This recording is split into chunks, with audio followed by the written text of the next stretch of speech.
When desperation knocks, morality can't always answer. For 15 years, I lived 5 different lives with 5 different husbands in 5 neighboring towns. Nobody knew until everything collapsed in a single day. Hello, my dears. I'm Eleanor Thompson. I'm 78 years old today. If you're watching this video, please leave a like, subscribe to the channel, and tell me in the comments where you're watching from. I love knowing my stories reach so many different places across America. Today, I'll share a story I've kept secret for over 40 years. A story of desperation, wrong choices, but also survival. I'm not proud of what I did, but I can't deny it's what kept me and my children alive. It all began in 1972. I was 25 years old, with 3 small children: Ryan, 6 years old, Melissa, 4, and little Tyler, just 2. My husband, August, worked as a farm equipment salesman. At least that's what he claimed. I believed him throughout 7 years of marriage, until one day I returned from the grocery store to find our house empty. Not only had he disappeared, but he took everything of value: our meager savings from under the mattress, the small jewelry set I inherited from my mother, even our best cookware. On the kitchen table was just a hastily written note: "I can't continue with this life. Don't look for me." Those words tore my soul apart. It wasn't just abandonment, but betrayal and cowardice. I stood there, with hungry children crying around me, not knowing what to do. Back then, an abandoned woman was seen as a failure. I returned to my parents' home in rural Kentucky, but my father, a strict country man, received me with harsh words. "You've dishonored our family twice. First by getting pregnant before marriage, and now by being abandoned. There's no place for you here." I stayed just one night sleeping in the barn with my children. The next morning, I took what little I had and left. With 3 small children, no money, and no family support, desperation began to take over. I secured a room in the back of a small boarding house in exchange for washing laundry and cleaning rooms. The children stayed alone while I worked. At night, I would sew clothes for extra money, using an old machine the boarding house owner lent me. I slept only 3 hours a night, but even so, the money barely fed my children. That's when Ryan, my oldest, got sick. A fever that wouldn't break, a cough that wouldn't stop. The doctor said it was pneumonia and needed expensive medication. In that moment, looking at my son's pale little face, I felt I would do anything to save him. At the boarding house, I met a traveler, Mr. Anthony, who owned a small grocery store in the neighboring town, about 20 miles from where we were. He always came to town to buy merchandise and stayed at the boarding house. He was a middle-aged widower with no children. He began to notice me, bringing small gifts for the children. One day, he offered to help with Ryan's medicine. "A beautiful woman like you shouldn't go through such hardships," he would say. When he proposed I live with him as his wife, I saw a chance for survival. There was no love, only necessity. I accepted, but with one condition: that I could continue working with my sewing. He agreed as long as I kept the house well and was a good wife. I moved to his town, Millfield, and began calling myself Ellie, my middle name that almost nobody knew. Anthony wasn't a bad man, but he was controlling. He counted every penny and questioned every expense. The money I earned from sewing went almost entirely to the children's medicine and to secretly save a little. My small emergency fund that he didn't know existed. 6 months later, even with a guaranteed roof, food on the table, and the children in school, I realized the money was still insufficient. Ryan needed ongoing treatment for his lungs, and the other 2 had their needs too. That's when the idea came that would change my life forever.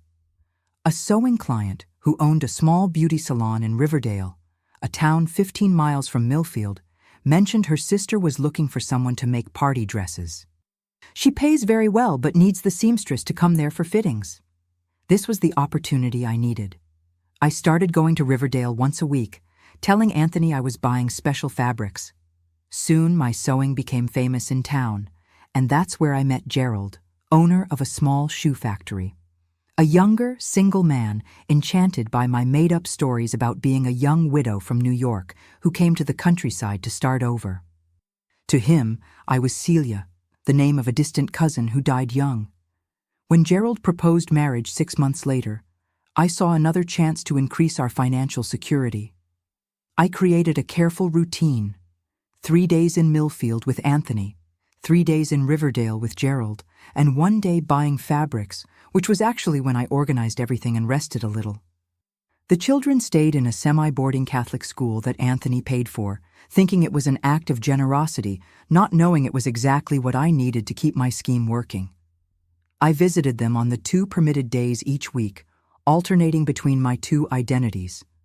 The hardest part wasn't maintaining the lies, but living with the guilt. Each night, lying beside a man who believed he was my only husband, I silently cried, asking God for forgiveness. But then I remembered my children's faces, how they were healthier, better fed, with access to education, and told myself the end justified the means. The scheme worked for almost a year.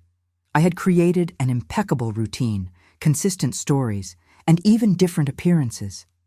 With Anthony, I was the simple housewife, hair always tied back, modest clothes. With Gerald, I was more modern, wearing light makeup, loose hair, and clothes I sewed with a more contemporary touch. Then came the drought of 1974. Anthony's grocery store began to suffer as customers, mostly farmers, had no money to spend. His moods worsened, and with them came the first instances of abuse, verbal at first, then physical. The first time he raised his hand to me was when I questioned why he was drinking so much. The slap was so hard I fell to the kitchen floor. "You're nobody to question me. If it weren't for me, you and those children of yours would be on the street," he shouted with his finger pointed at my face. That night, I locked myself in the bedroom with the children and cried myself to sleep. The next day, he acted as if nothing had happened, and so did I. What else could I do? The abuse became more frequent. I hid the bruises with long-sleeved clothes and makeup when I went to Riverdale. Gerald, on the other hand, was kind, but had his own issues. He was obsessive about control. He wanted to know where I was every minute of the day.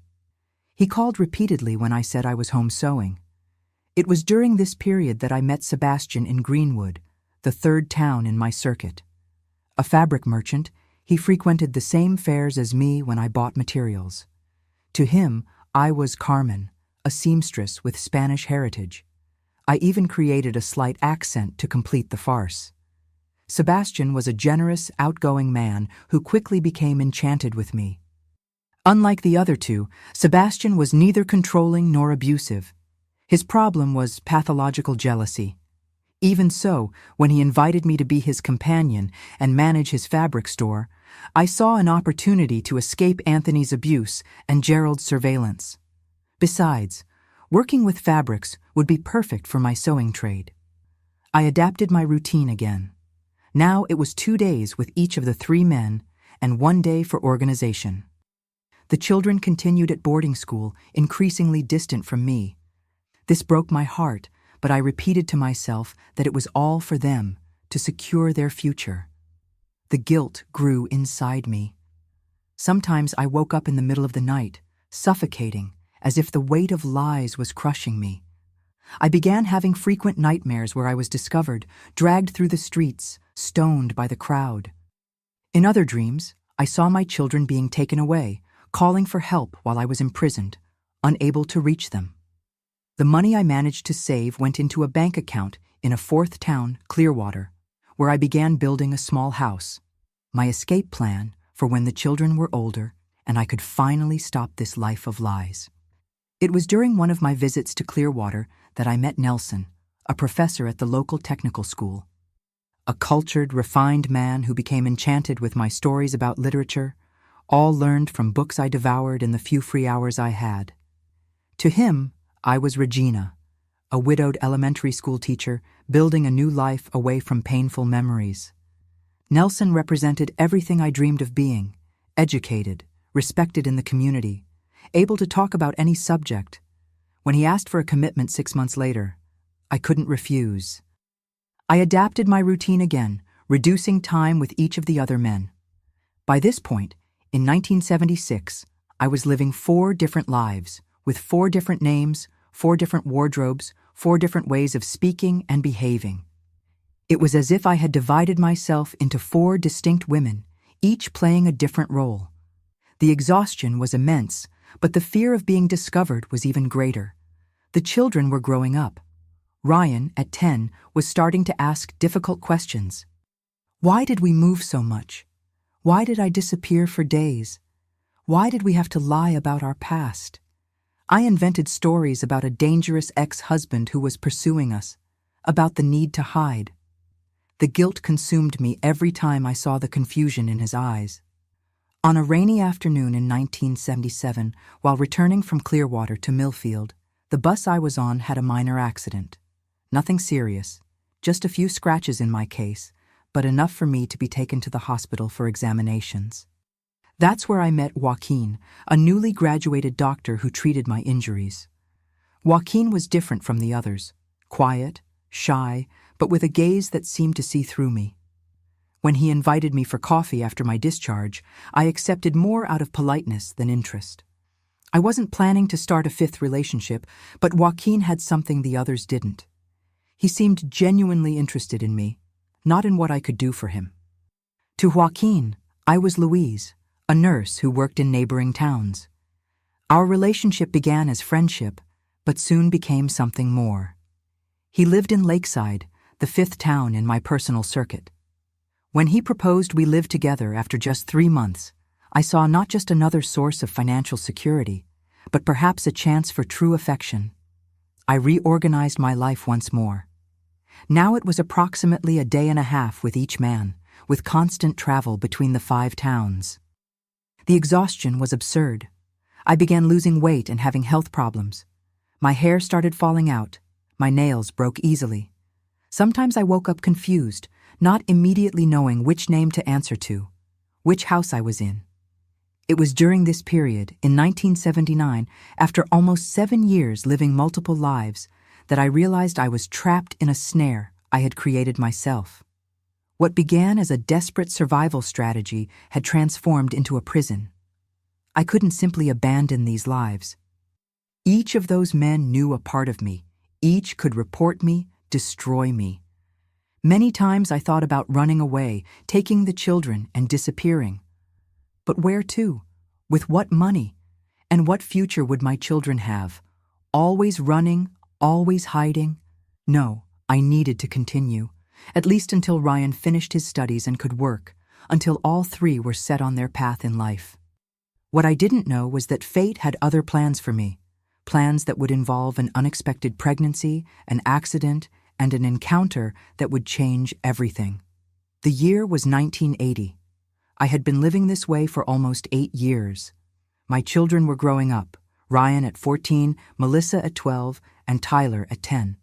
They continued in the semi-boarding school, coming home only on weekends, alternating between the 5 towns where I maintained my different lives. For them, I had created a story about working as an itinerant nurse, caring for patients in various locations. That year, I noticed something that left me in total panic. My period was late. At 33, I initially thought it might be the beginning of early menopause, a result of the absurd stress I lived with daily.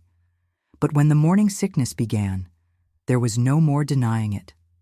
I was pregnant. The discovery left me paralyzed with terror. A pregnancy would be impossible to hide or explain. How would I justify a growing belly to the other 4 husbands? How would I explain the baby afterwards? And worst of all, I wasn't even sure who the father was. I mentally calculated several times. By the date of my last period, the baby could only be Nelson's, the professor, or Joaquin's, the doctor. Regardless of which of the 2 was the father, I wouldn't be able to maintain my scheme functioning much longer. I cried for entire nights, hidden in the bathroom so no one would hear me. I considered all possibilities: abortion, which was and still is illegal, telling the truth to one of the men and running away with him, or simply disappearing alone. Each option seemed worse than the other. I decided I would tell Joaquin, the doctor. Among all of them, He seemed the most understanding and, being in healthcare, might be able to help me with the pregnancy without too many questions. I planned everything carefully. I would gradually end things with the other four, inventing stories about family illnesses that would force me to move far away. But life has a cruel way of unraveling our plans. The same week I decided to tell Joaquin, Anthony, my first husband, the grocery store owner, had a stroke. I couldn't abandon him at that moment. It would be inhumane. I decided to postpone my plans and care for him while he was ill. At the same time, Gerald, the shoe manufacturer, was having serious financial problems and talking about selling everything and starting over in another town. Sebastian, the fabric merchant, was more jealous than ever, questioning every minute I spent away from home. And Nelson, the professor, had just given me an engagement ring, wanting to formalize our union. My life was falling apart on all fronts, and the pregnancy advancing. I started wearing looser clothes, talking about gaining weight due to age. Luckily, if I can call it that, I never had very large bellies in my previous pregnancies, and this one was no different. In the 5th month, when the belly was more visible, I invented a story about a kidney problem causing abdominal swelling.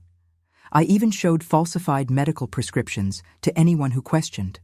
The problem was that this lie required others: exams, consultations, special medications.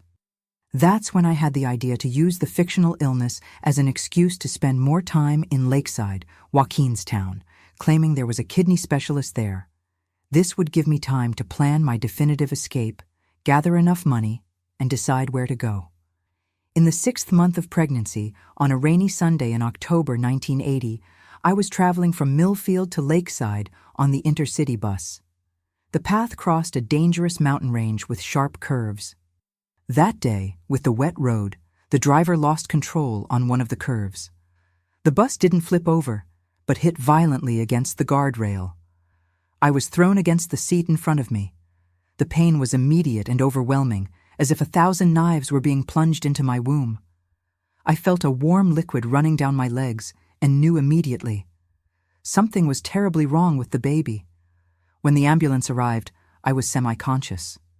I vaguely heard the paramedics discussing which hospital to take me to. By a stroke of cruel fate, they decided on St. Vincent Regional Hospital, the only one in the region equipped for obstetric emergencies, the same hospital where Joaquin worked, which served patients from all 5 towns where I maintained my secret lives.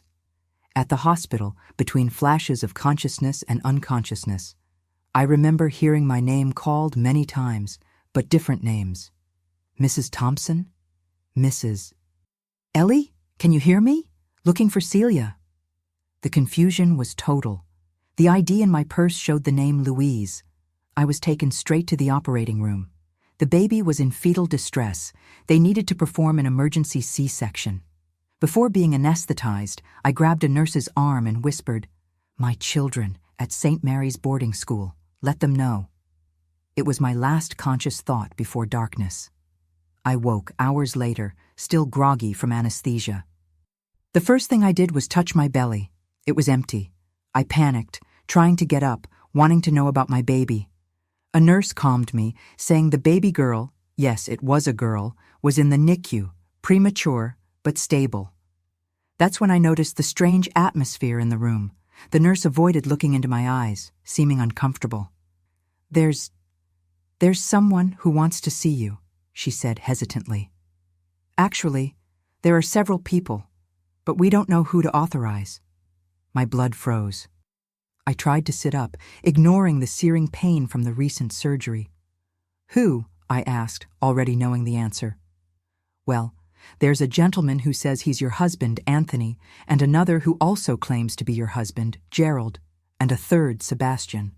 All brought documents, and all are quite agitated, demanding explanations. The house of cards I'd built over 8 years was collapsing all at once. There was no more running, no more lying. The moment of truth had arrived in the worst possible way. "And Joaquin and Nelson?" I asked in an almost inaudible voice. The nurse frowned, confused.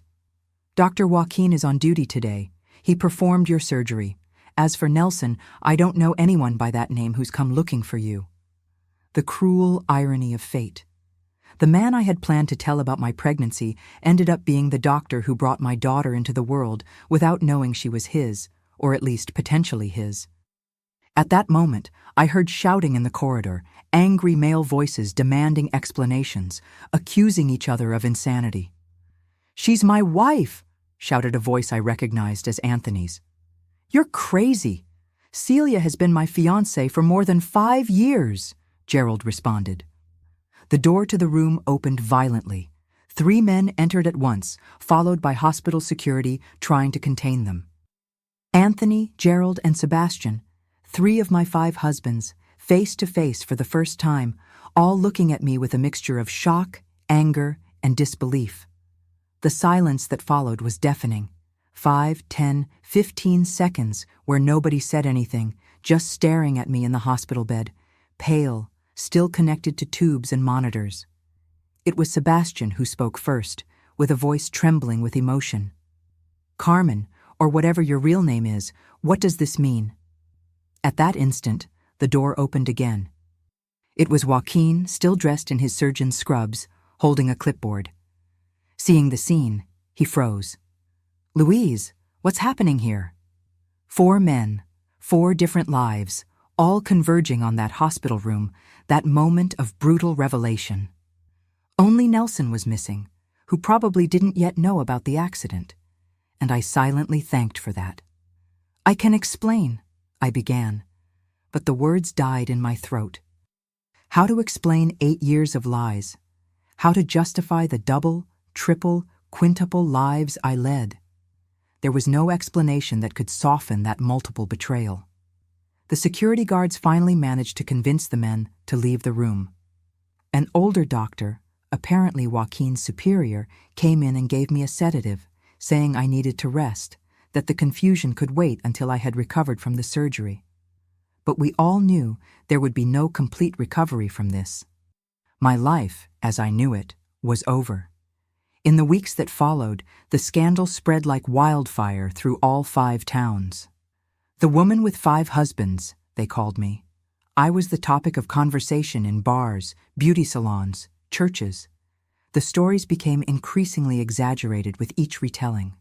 They said I had stolen fortunes from my husbands, that I had children with each of them, that I was part of a strange religious cult. My children suffered the worst impact. They were removed from boarding school. No one wanted children associated with that scandal. Ryan, at 14, became taciturn, refusing to speak to me. Melissa cried constantly, asking why we had to be hated by everyone. Only Tyler, with his childlike innocence at 10 years old, still looked at me without judgment. I was evicted from the house I shared with each of the men. None of them wanted to hear me out. None wanted to know my reasons. To them, I was just a con artist, a liar, a woman without morals or scruples.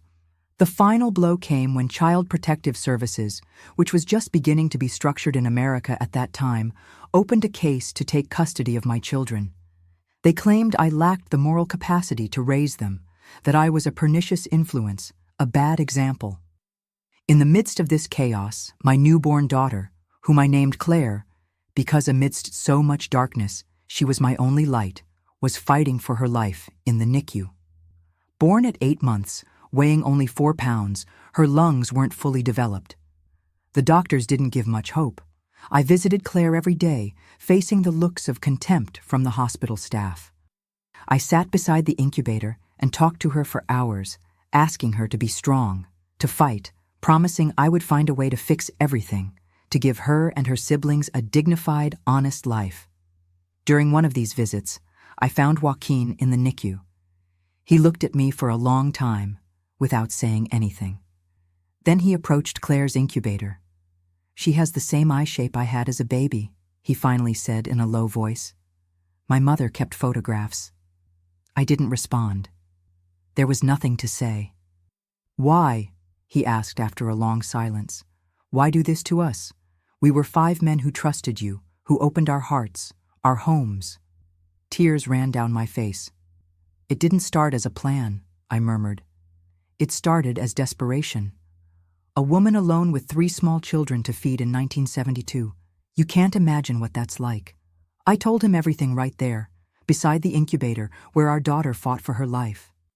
I spoke of the abandonment, my family's rejection, Ryan's illness, the impossible choices I had to make. I spoke of the constant fear, the guilt that corroded me, the plans I had to end it all and start an honest life. Joaquin listened without interrupting. When I finished, he sighed deeply. I can't say I understand or forgive, but I know Claire will need us both, and your other children need you too. It was the first extended hand amid the disaster, the first glimpse that perhaps, just maybe, there was a path to redemption for me. But that path would be long and painful. I lost temporary custody of my 3 older children, who were sent to a temporary shelter. Claire remained in the NICU with an uncertain prognosis. I was homeless, penniless, with a destroyed reputation in 5 different towns. It was at this lowest point that I found an unlikely ally, Sister Constance, a nun who ran the laundry at St. Vincent Hospital. She saw me crying in the hospital chapel one night after another visit to the NICU. "The Lord forgives all sins, my child," she said, sitting beside me. "And if He can forgive, who are we not to forgive?" Sister Constance offered me a small room at the back of the convent and work in the laundry. It wasn't much, but it was a start. A roof, food on the table, and the chance to be near my daughter as she fought for her life. The nuns welcomed me without judgment, something I hadn't experienced in a long time. And it was there, sorting dirty sheets and operating industrial washing machines, that I began to rebuild my life piece by piece. Claire improved slowly, gaining weight, growing stronger. After 3 months in the NICU, I could finally hold her in my arms, without tubes or wires. It was a miracle, a second chance I didn't deserve, but for which I was infinitely grateful. Now, with Claire in my arms and a roof over our heads, my next battle would be to regain my other children. But for that, I would need to face not just the judicial system, but also my own past in a trial where all my lies would be exposed, where I would have to look into the eyes of the men I deceived and ask, if not for forgiveness, at least for understanding. The year was 1981, and my true journey of redemption was just beginning. The first months of 1981 were the darkest of my life. Living in the small room at the back of the convent, working in the hospital laundry under Sister Constance's protection, I lived for 2 things: caring for little Claire, who had finally left the NICU, and fighting to regain custody of my other 3 children. The social services system in the 80s was precarious, almost non-existent. My children were in a church-run shelter in the neighboring town. I could visit them only once a week, always under supervision. Those visits broke my heart. Ryan, my firstborn, now 15, refused to speak to me or even look me in the eyes. Melissa, at 13, cried constantly, alternating between desperately hugging me and accusing me of ruining their lives. Only Tyler, the youngest at 11, still maintained some sweetness with me, though his eyes revealed a deep sadness no child should carry. "When are we going home, Mom?" he asked me every week, and I had no answer. Which home? I no longer had a home to offer them. In April of that year, I received the summons I so feared.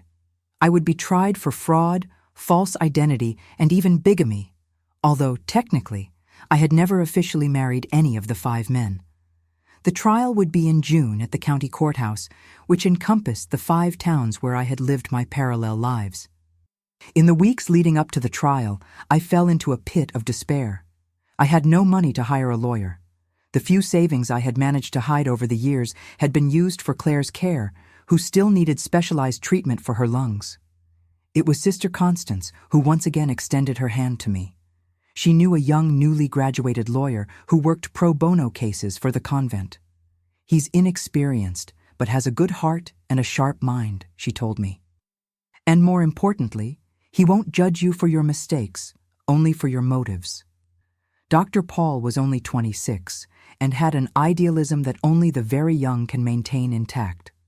When we met for the first time in the convent's small library, he showed no contempt or judgment, just listened for hours on end as I recounted my entire story, from abandonment by my first husband to the accident that revealed everything. "I won't lie to you, Mrs. Thompson," he said when I finished my account. "Your chances are slim. Society is very hard on women who deviate from their expected role, especially mothers. But we have some points in our favor." His plan was simple: deny nothing, but contextualize everything. Show that my actions, though morally questionable, were motivated by a mother's desperation trying to protect her children in a society that offered no alternatives for abandoned women. The day of the trial arrived with frightening speed. The courthouse was packed. My case had become a local sensation, fueling gossip and speculation for weeks. As I entered the room, I felt the weight of hundreds of judging gazes, and there they were, in the front row: Anthony, Gerald, Sebastian, and Nelson. Only Joaquin wasn't present. He had chosen not to file charges against me, a small gesture of mercy that meant the world at that moment. The prosecutor was merciless, painting me as a calculating con artist who manipulated honest, hard-working men to extort money and comfort. "This woman," he said, pointing at me with contempt, "represents everything that's wrong with the moral degradation of our society. She chose the path of lies, betrayal, deceit, when she could have worked honestly to support her children." When it was Dr. Paul's turn to speak, he surprised everyone with his eloquence. He didn't try to portray me as a saint, but as a desperate woman, abandoned by family, society, and the state, who made wrong choices driven by a mother's most basic instinct: to protect her children. "Ladies and gentlemen of the jury," he said, "before you judge this woman, ask yourselves, what would you do if you were alone with 3 small children to feed, without formal education, without family support, in a country where single women are viewed as pariahs? What is the value of a lie compared to a child's hunger?" The hardest moment came when the men were called to testify. One by one, they recounted how they met me, how they believed my stories, how they opened their hearts and homes to me. The pain in their voices was palpable, and I kept my eyes down, unable to face them. Anthony, the oldest of the 5, was especially harsh. She made me believe I had finally found a companion for my old age after years of loneliness, he said, his voice breaking. I treated her as a wife, trusted her with my home, my business, and it was all a lie. Gerald spoke about the plans we had to expand the shoe factory, to build a life together. Sebastian revealed he had bought an engagement ring the week of the accident, planning to formally propose. Nelson, the professor, perhaps the most hurt of all, spoke about how I had destroyed not only his trust in me, but in all women. When it was my turn to speak, the courtroom was in absolute silence. I stood up with trembling legs, holding Claire in my arms. "Doctor." Paul had insisted I bring the baby to humanize my image before the jury. "I'm not here to deny what I did," I began, my voice almost fading, "nor to ask you to absolve me. I know what I did was wrong. I lied, I deceived, I betrayed the trust of good men who didn't deserve this." I paused, breathing deeply to contain the tears. "But I am also a mother. And when my first husband abandoned me with 3 small children, when my own family rejected me, when I couldn't find a job that paid enough to feed my children, I made a decision, a wrong decision, but one that at the time seemed the only way out. I told about Ryan's pneumonia, about how desperation led me to the first marriage with Anthony, about how one mistake led to another and another, until I found myself trapped in a web I had woven myself. I don't ask for forgiveness, I concluded, looking directly at the 4 men in the front row. I know I don't deserve it. I ask only for the chance to raise my children, to show them that a person can fall, can make terrible mistakes, but can also rise again, can seek redemption through an honest life. The verdict came the next day, guilty of fraud and false identity. The sentence, 3 years in prison, which was converted to 4 years of probation and community service. Considering I was the mother of 4 minor children, including a baby who needed special care. It was a more lenient sentence than I expected, but there was still the most important issue: custody of my children. The judge determined that I would retain temporary custody of Claire, since none of the possible fathers had contested paternity. But custody of the 3 older ones would be decided in a separate hearing after psychosocial evaluation. I left the courthouse that day with mixed feelings. I wouldn't go to prison, but I could still permanently lose my children. It was a partial victory, but the path to complete redemption still seemed almost impossible. In the months that followed, I dedicated myself entirely to proving I deserved a second chance. I continued working in the hospital laundry, now not just as part of my community service, but as a hired employee. Sister Constance had convinced the hospital administration to give me a permanent position with a small salary that allowed me to rent a larger room for Claire and me in the hospital neighborhood itself. I saved every penny, dreaming of someday having a home to reunite all my children. I visited Ryan, Melissa, and Tyler religiously every week, even when Ryan continued refusing to speak to me. I brought small gifts I could afford: a new notebook, colored pencils, a special candy. Slowly, very slowly, Melissa began to soften, to allow brief moments of connection. Tyler had never really distanced himself, but even he seemed to doubt we would ever be together again. In December 1981, I received an unexpected visit in the small room where I lived with Claire. It was Joaquin, the doctor, whom I hadn't seen since the days in the hospital after our daughter's birth.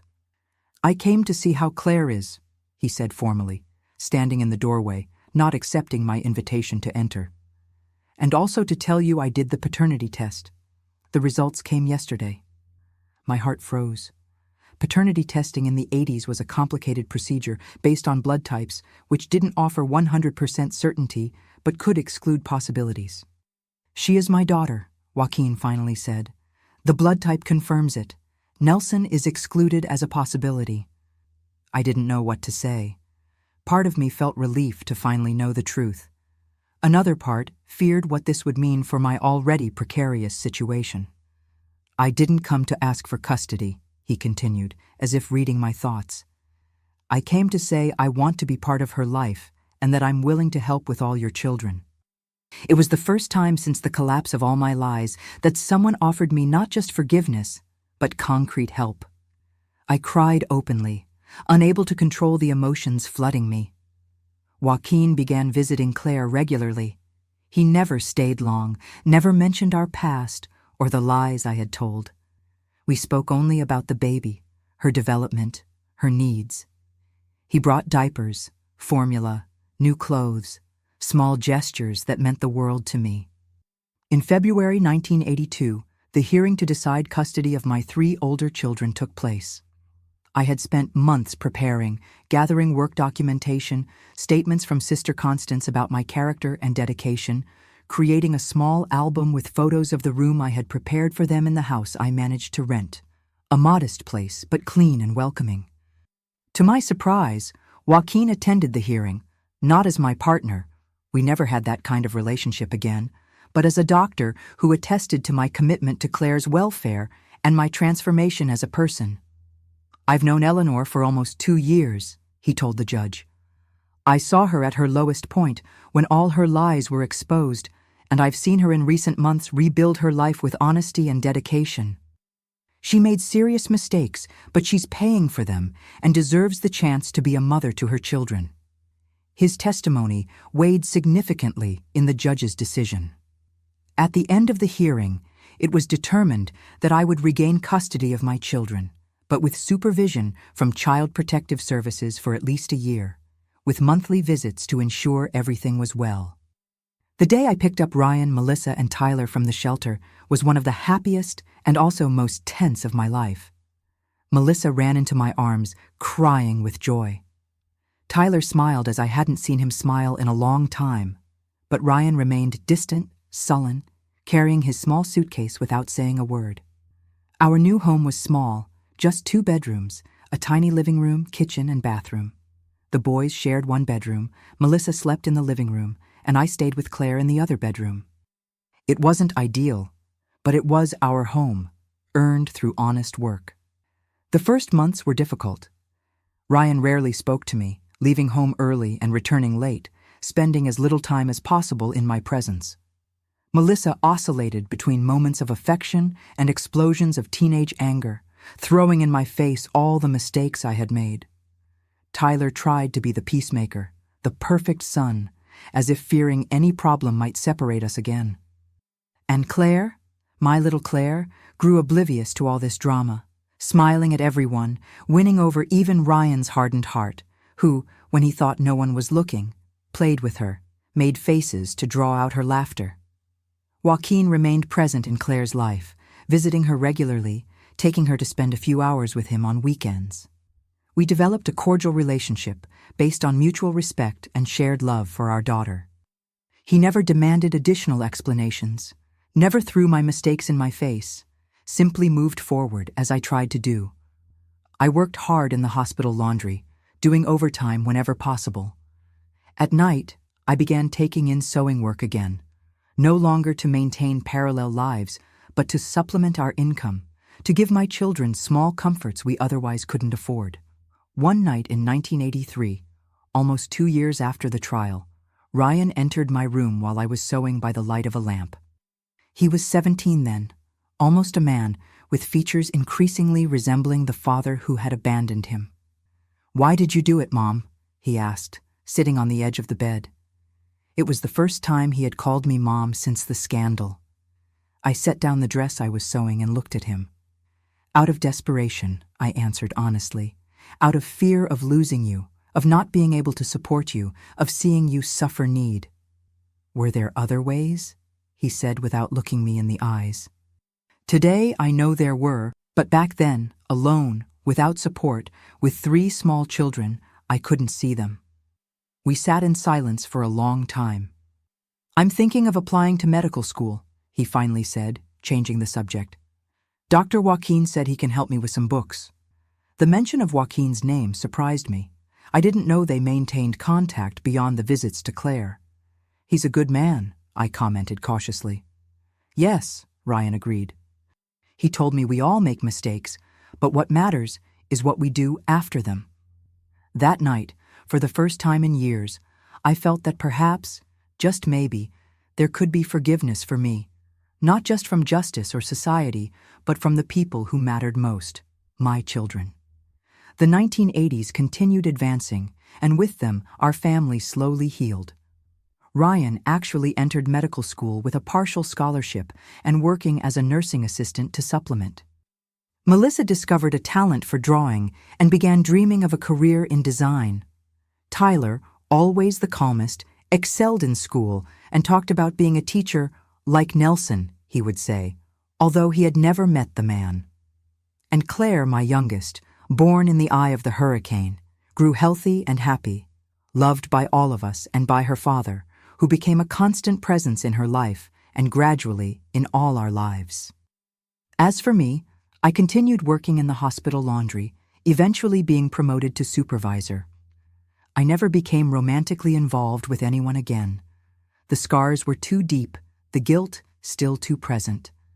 I devoted myself entirely to my children and my work, finding a peace I never thought possible after the scandal that marked my life. The true test of our recovery as a family came in 1988, when I received an unexpected invitation. Joaquin was getting married, and he wanted Claire to be the flower girl.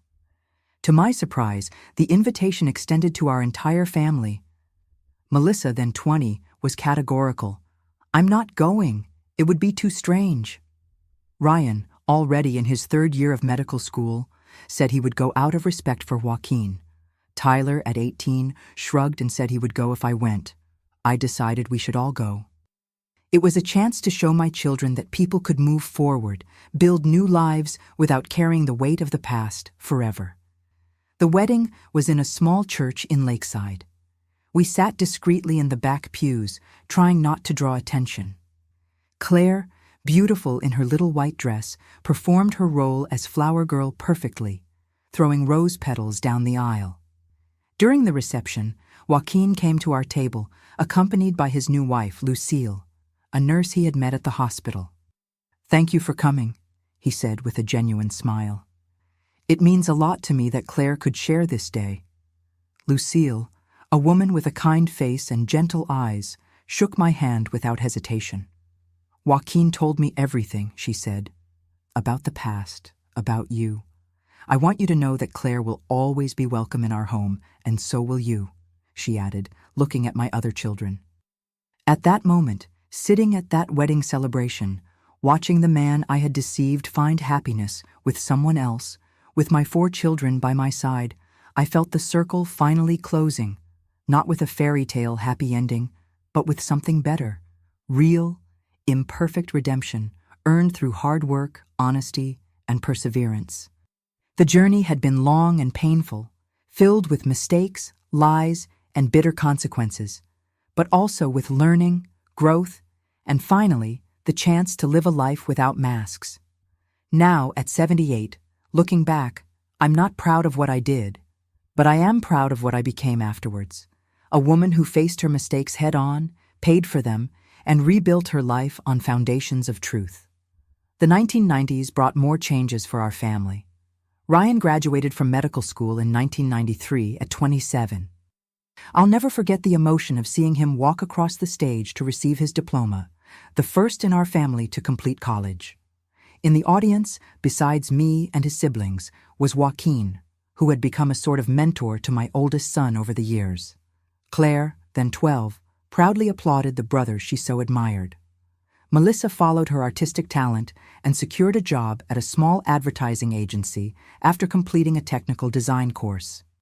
At 25, she was independent and determined, though still carrying emotional scars from our turbulent family history. Tyler, always the calmest and most reflective, decided to study history and dreamed of being a university professor. As for me, I continued in the hospital laundry supervision, a job I performed with pride. There was something deeply satisfying about transforming chaos into order, dirt into cleanliness, perhaps a reflection of what I tried to do with my own life. In the evenings and on weekends, I maintained my small sewing business, which had become known in the region for my delicate embroidery, inspired by the 5 towns where I lived my different lives. We now lived in a modest but comfortable house that I managed to buy after years of saving. It had a small garden in the back where I grew herbs and flowers. Claire grew up happy, dividing her time between our house and that of Joaquin and Lucille, who had no other children and treated my youngest with all the love in the world. In 1995, when Claire turned 15, we organized a small party to celebrate. Nothing extravagant. We didn't have money for that, but full of affection. Joaquin and Lucille helped with the preparations and invited some friends from their family. Among the guests was a gray-haired gentleman who seemed vaguely familiar to me. It was only when he approached to serve himself at the dessert table, standing just a few steps from me, that I recognized him. It was Nelson, the professor, my 4th husband. My heart raced. I hadn't seen him since the trial, 14 years earlier. He seemed to have aged much more than time would justify. Completely white hair, deep wrinkles on his face, shoulders bent by the weight of years I imagined had been difficult. Our gazes met, and I saw the exact moment he recognized me. His eyes widened.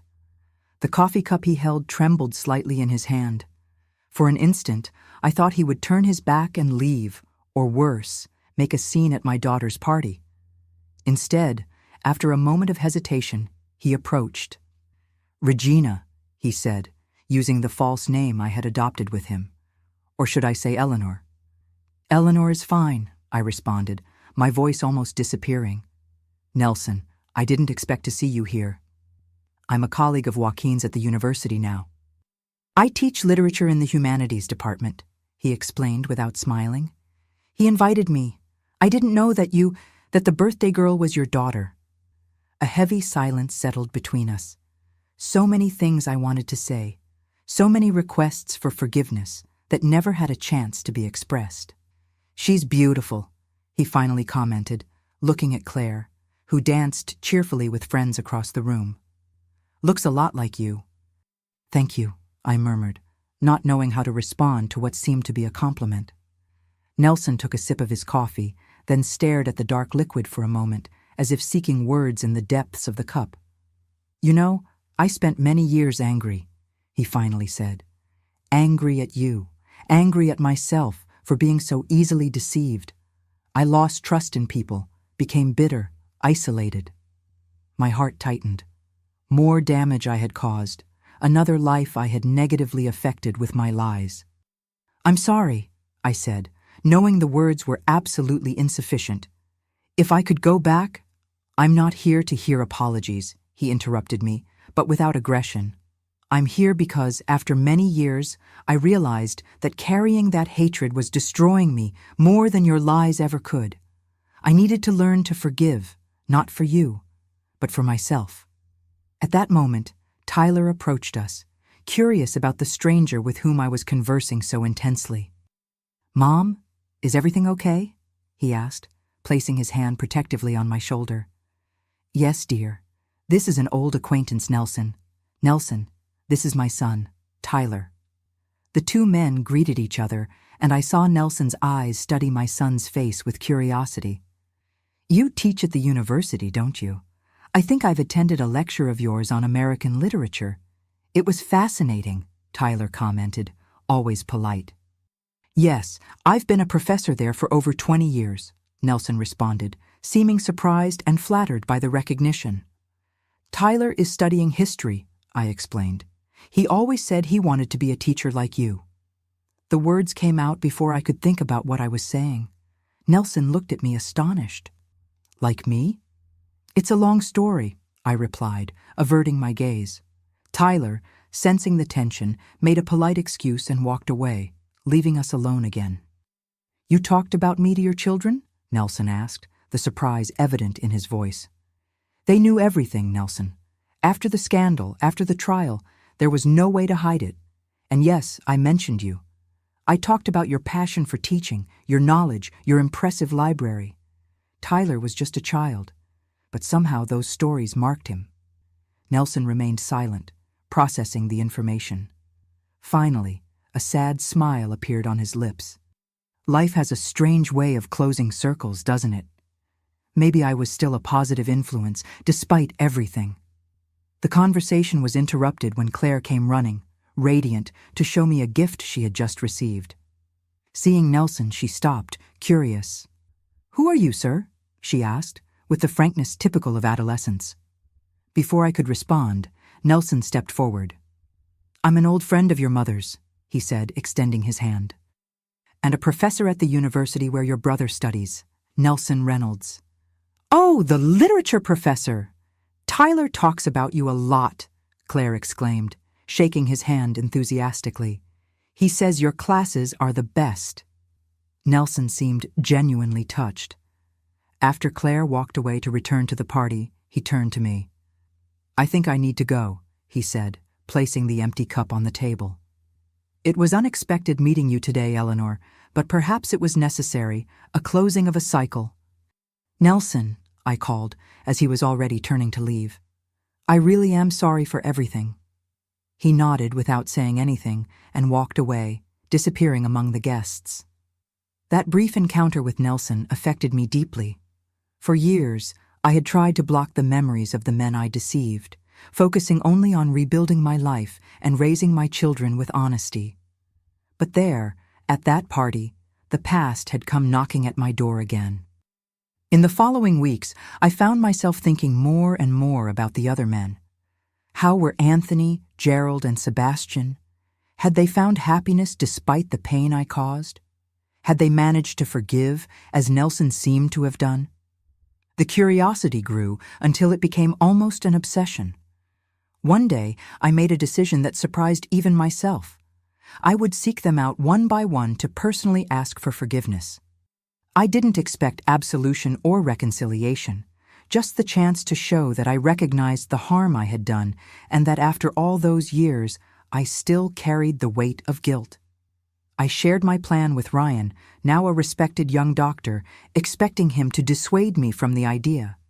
Instead, after a long, reflective silence, he said, "I think you should do it, Mom.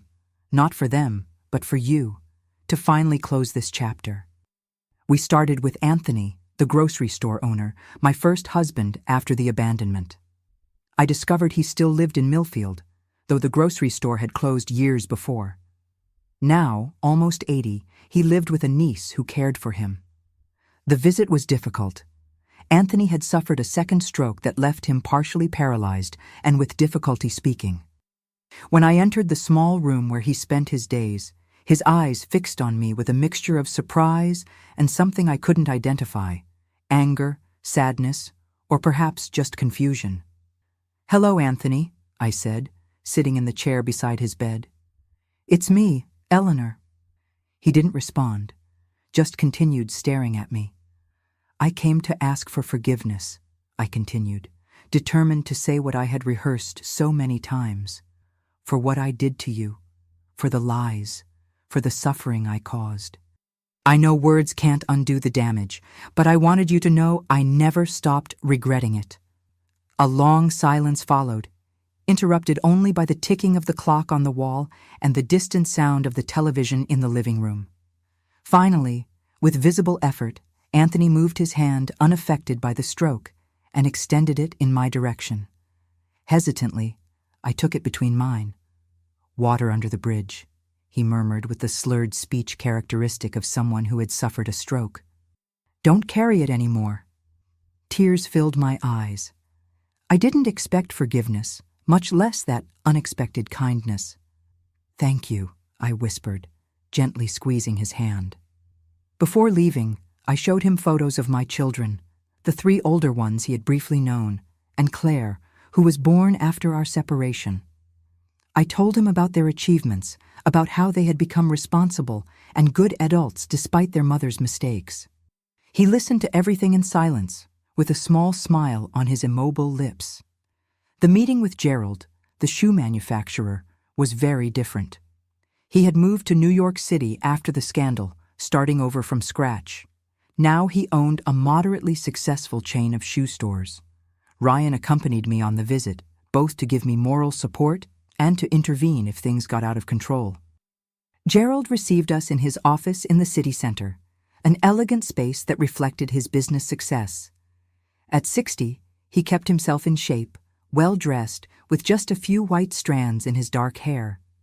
When I entered, his eyes narrowed, but he maintained his composure.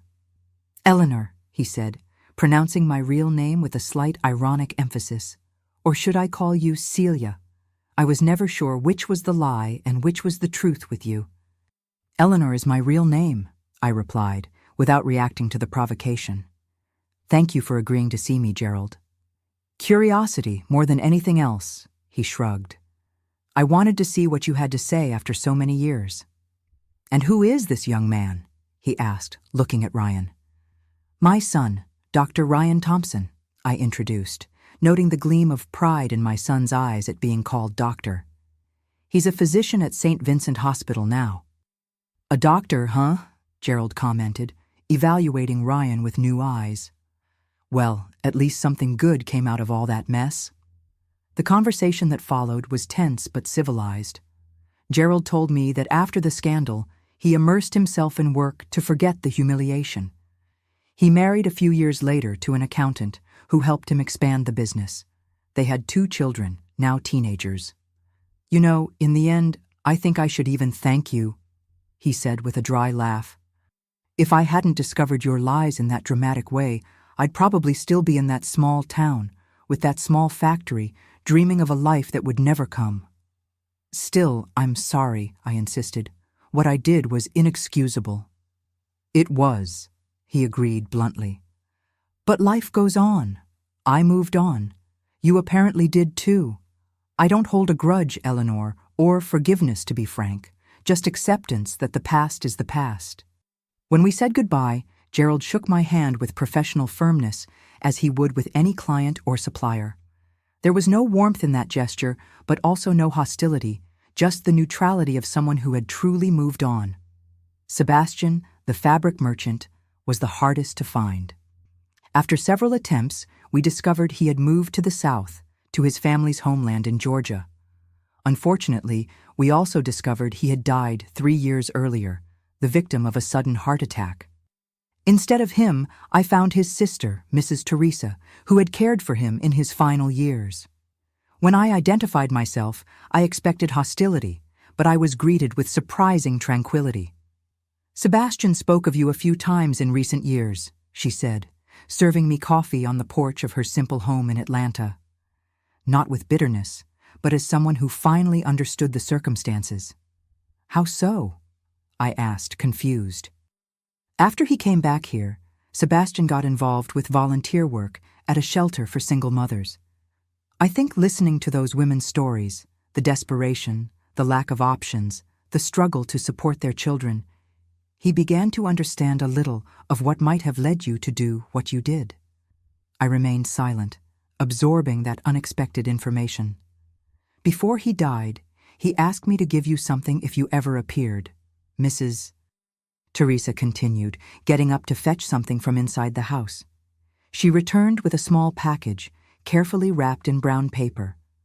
When I opened it, I found a book of poetry, the same one Sebastian had given me at our first meeting, when I introduced myself as Carmen, the seamstress with Spanish heritage. On the first page, a dedication written with a trembling hand, dated 1992, "To Eleanor, or Carmen, as I knew you. If one day this book returns to your hands, know that I learned to forgive. Life is too short to carry grudges. Sebastian." Tears flowed freely down my face as I pressed the small book against my chest. A forgiveness I never expected, coming from someone who could no longer receive my personal thanks.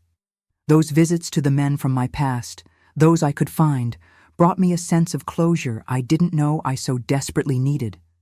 They didn't erase what I did, didn't eliminate the guilt, but allowed me to look back without the weight of the past completely crushing me. In 1997, 2 years after the encounter with Nelson and the subsequent visits to the other men, I received an invitation that left me genuinely surprised. Nelson was retiring from the university and organizing a small celebration for former students and colleagues. Among the guests was my name. I hesitated a lot before accepting. I didn't want to revive painful memories, didn't want to cause embarrassment. It was Tyler who convinced me to go. "He wouldn't invite you if he didn't really want your presence, Mom," he argued. "Besides, he was one of the best professors I ever had. I'd like you to be there with me." The party was held in the university library, a place that perfectly matched Nelson, surrounded by books, knowledge, the world he so loved. When I arrived, accompanied by Tyler, several curious glances turned to us. Clearly, some of those present knew our history. Nelson came to greet us personally, with a dignity I always admired in him. "Eleanor, Tyler, thank you for coming," he said with a genuine smile. "It means a lot to me." During the ceremony, several former students spoke about how Nelson had influenced their lives and careers. Tyler was one of them, moving everyone by telling how the literature classes had taught him to look at my story with more human eyes, to see beyond facts and dates, to find the real people behind events. When it was Nelson's turn to speak, he surprised everyone with a speech not about literature or education, but about forgiveness. "The greatest lesson I learned in 4 decades of teaching," he said, "didn't come from books, but from life. I learned that carrying resentments is like drinking poison, expecting the other person to die. True knowledge comes when we understand that all of us, are capable of terrible mistakes and also extraordinary redemption." His eyes met mine briefly, and in that instant, I knew his words were as much for me as for himself. At the end of the evening, when the guests were already dispersing, Nelson approached me with a small package in his hands. "I wanted you to have this," he said, handing me the package. "In a way, it was always yours." Inside, I found a first edition of To Kill a Mockingbird by Harper Lee, the book we were reading together when everything collapsed. On the title page, a simple dedication, "To New Beginnings." That gesture, more than any word, sealed a cycle of forgiveness that had begun 2 years earlier at my daughter's 15th birthday party. We weren't friends, nor would we be, but we had found a form of peace with our shared past. In the years that followed, I maintained sporadic contact with Nelson, mainly through Tyler, who considered him a mentor. I learned that he published several books after retirement, traveled the world giving lectures, fully lived the golden years we all deserve. As for the others, Anthony passed away in 1999, peacefully, according to his niece who informed me by letter. Gerald continued expanding his businesses, and occasionally I saw news about him in economic newspapers. And I continued my simple, honest life, surrounded by my children and eventually grandchildren. Claire grew up strong and determined, studied law, and specialized in defending women in vulnerable situations. A career choice she once told me was inspired by my story, by the mistakes and successes of my journey. The past never completely abandons us. It lives in us, in the visible and invisible scars we carry, in the lessons we learn the hard way. But it doesn't have to define us forever. There's always a chance to rewrite the next chapter of our story with more wisdom, more compassion, both for others and for ourselves. The early 2000s brought significant changes to my life. I officially retired from supervising the hospital laundry in 2002, at 65, after almost 2 decades of service. The farewell was emotional, with a small celebration organized by the staff who had grown under my supervision. Sister Constance, then over 80, and already removed from the convent's administrative functions, made a point of attending. "When you arrived here, Eleanor, you were a broken woman seeking redemption," she told me, holding my wrinkled hands in hers, even more marked by time. "Today, you leave as an example of transformation and perseverance." Her words moved me deeply. Of all the people I met throughout my life, Sister Constance was the one who extended her hand at the darkest moment when everyone else turned their backs. My path could have taken a much more tragic turn. Retirement, however, didn't mean inactivity. I continued with my small home sewing workshop, now focused mainly on artistic embroidery and small repairs. Manual work was always therapeutic for me.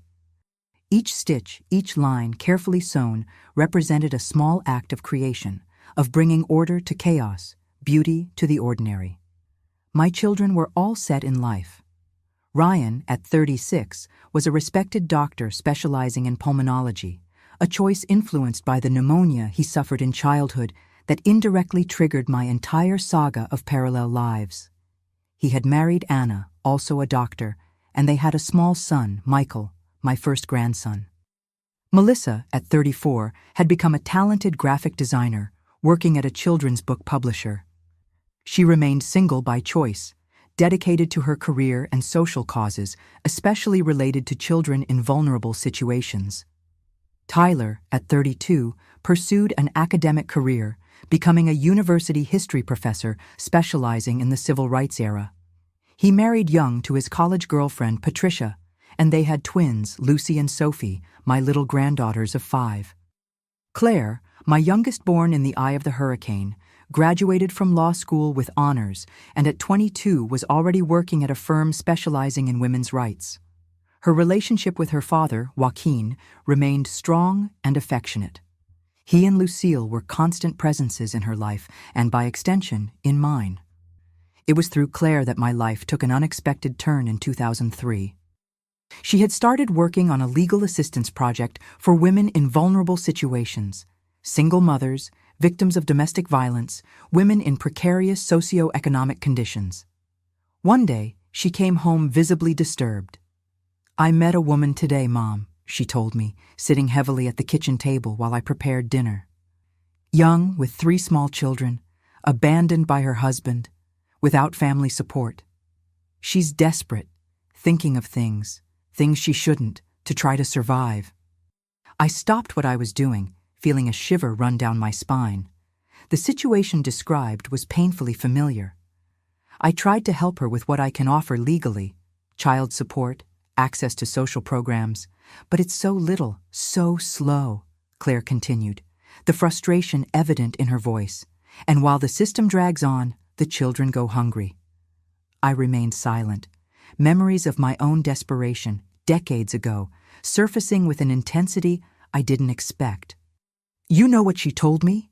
Claire went on, her voice breaking. That she was thinking of accepting a married man's proposal to be his mistress in exchange for financial help. She said she would do anything for her children, anything. Those words hit me like lightning. How many times had I thought the same? How many times had I justified my choices with the same phrase, I would do anything for my children? What do you think I should tell her, Mom? Claire asked, looking at me with those eyes so similar to Joaquin's, sincere, compassionate, seeking answers that weren't simple. I sat down beside her, breathing deeply. For years I had kept my story as something private, shared only with family and a few close friends. The scandal of the 5 lives had diluted with time, becoming at most an old anecdote that few still remembered. But at that moment, I realized that perhaps my experience, both the mistakes and the redemption, could serve a greater purpose. Bring her here, I finally said. I want to talk to her. The following week, Claire brought Deborah, a 24-year-old woman with deep circles under her eyes and a look I knew all too well. The look of someone at the edge of the abyss, contemplating desperate leaps. Her 3 children, ages 6, 4, and 2, painfully reminded me of mine at the same age, when I was left alone. We talked for hours. I told her my entire story without omitting anything. The initial desperation, the terrible choices I made, the bitter consequences, but also the slow and painful reconstruction, the possible redemption, despite everything. I'm not here to judge your choices, I told her, holding her trembling hands between mine.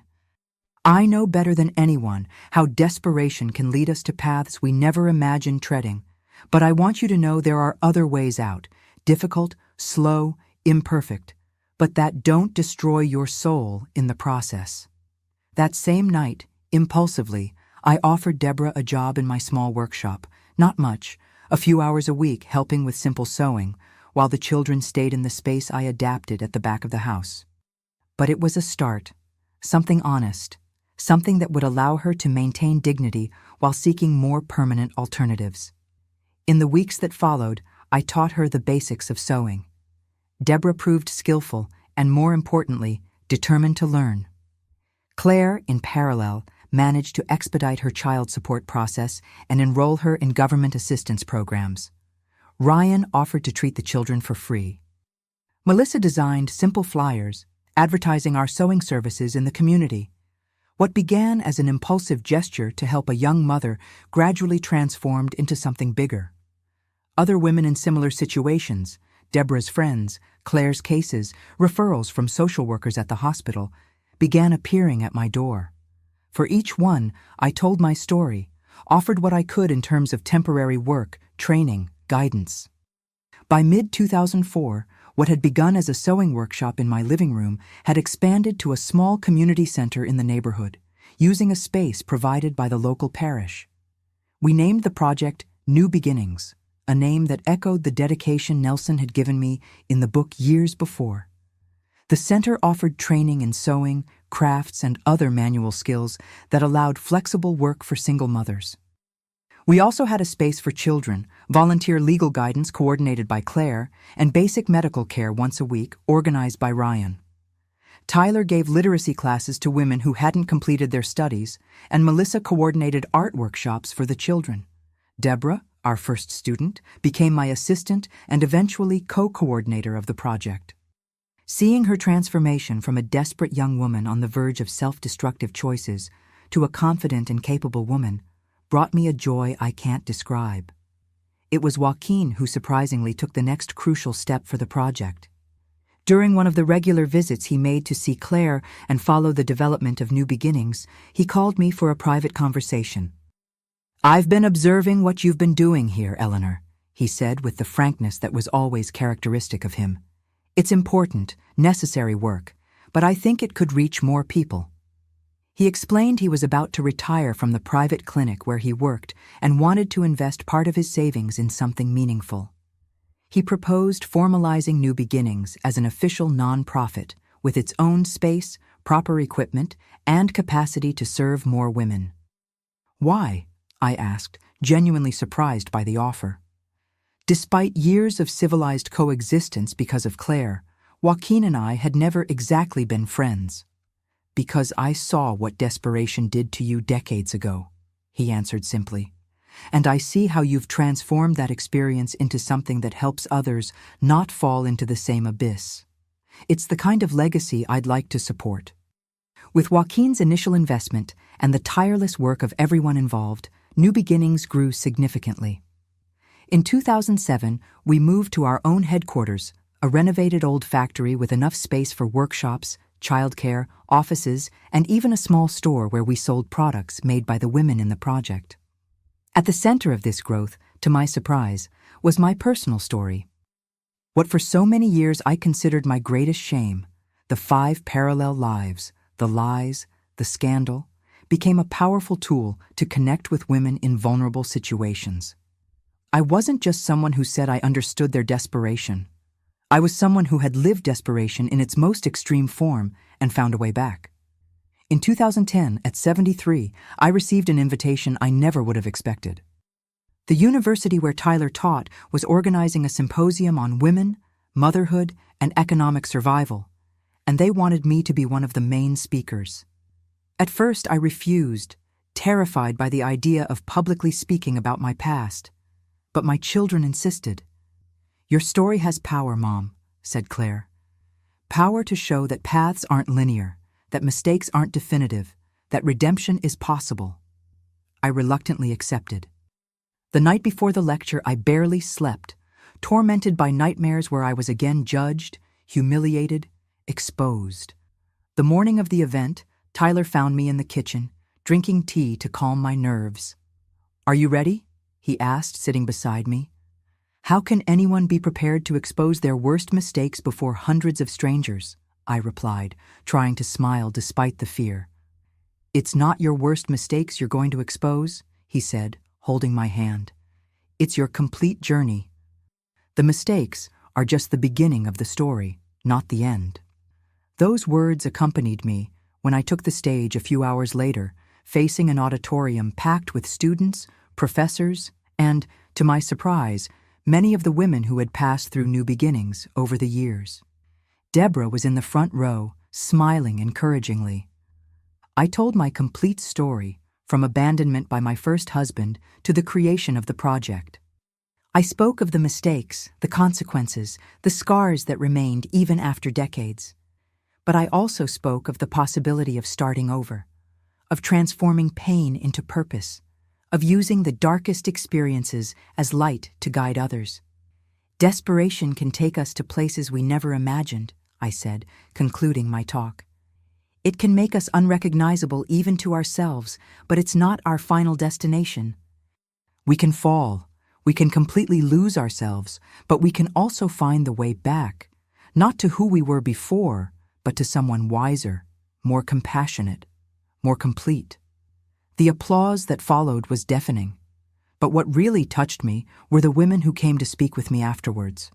Young mothers struggling to balance studies and motherhood, middle-aged women who had gone through devastating divorces, elderly women who recognized in my words echoes of their own journeys of overcoming. That lecture was a watershed. In the following years, I was invited to speak at other events, universities, and even at a national conference on public policies for women.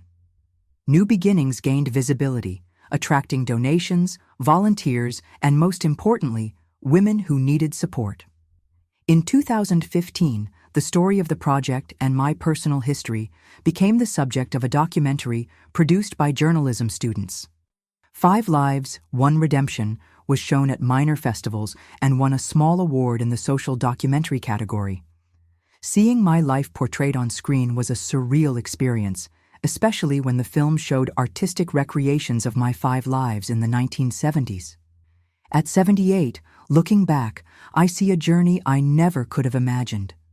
From the depths of desperation and lies to creating a legacy of hope and transformation. From social judgments and condemnations to speaking in packed auditoriums. From deep shame to renewed purpose. My grandchildren, I now have 6, know my entire story, not as a shameful secret whispered in corners, but as an open narrative of fall and redemption. Michael, Ryan's son, followed his father's footsteps into medicine and frequently volunteers at New Beginnings. Tyler's twins, Lucy and Sophie, now 20, are in college, one studying social work, the other psychology. Claire has a 10-year-old daughter, Laura, who already says she wants to be a lawyer to help women like Grandma helps. Joaquin, an unlikely partner in this journey of redemption, passed away in 2018 at the age of 79. In his will, he left a significant sum to ensure the continuity of New Beginnings. His funeral gathered not only relatives and medical colleagues, but dozens of women and children who had passed through the project over the years, a silent testimony to the impact our unlikely collaboration had generated. Nelson, the professor who re-encountered me at Claire's 15th birthday party, maintained sporadic contact over the years, mainly through Tyler. I learned from my son that he followed the development of New Beginnings from afar and had mentioned our story in his last memoir in a respectful and reflective way. When the book was published, he sent me an autographed copy with a single phrase: "The most important stories are those of redemption. Thank you for sharing yours." As for Anthony, Sebastian, and Gerald, the other men I deceived so many years ago, their fates followed diverse paths. Anthony and Sebastian had already passed away when I began New Beginnings. Gerald, I learned by chance, sold his chain of stores and moved to Europe, where he opened a small artisanal shoe business. Word reached me, through mutual acquaintances, that he had seen the documentary about my story and simply commented, "She finally found her way." Today, sitting here in front of this camera, telling my story to you, I feel a mixture of emotions. Shame for the mistakes I made. Yes, that never completely disappears. But also gratitude for the journey, for the lessons learned, for the chance to transform a fractured life into something with meaning and purpose. I'm not a saint. I'm not a model of virtue. I'm just a woman who fell deeply, who got lost in lies and desperation, but who found a way back, not to innocence, which is lost forever, but to authenticity, which is perhaps more valuable. If my story can touch just one person who's at rock bottom right now, if it can show that even from the darkest places it's possible to find light, then it will have been worth sharing it. And to those who judge, and there will always be those who judge, I can only say, pray you never know the kind of desperation that makes unthinkable paths seem like the only possible exits.